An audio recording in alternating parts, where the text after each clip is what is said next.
স্ত্রীদেরকে আল্লাহ কি দায়িত্ব দিয়েছে একটা ফ্যামিলিকে সুন্দর করতে, একটা দাম্পত্য জীবনকে সুন্দর করতে। স্ত্রীর 1 নম্বর দায়িত্ব হচ্ছে she should make a comfort to her husband.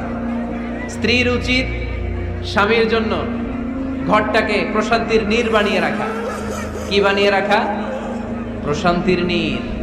স্ত্রী হওয়া উচিত এমন যাকে দেখলে স্বামীর চোখ জুড়ায়, স্বামীর প্রাণ জুড়িয়ে যায়, স্বামীর হৃদয়টা ঠান্ডা হয়ে যায়, ঠিক কিনা?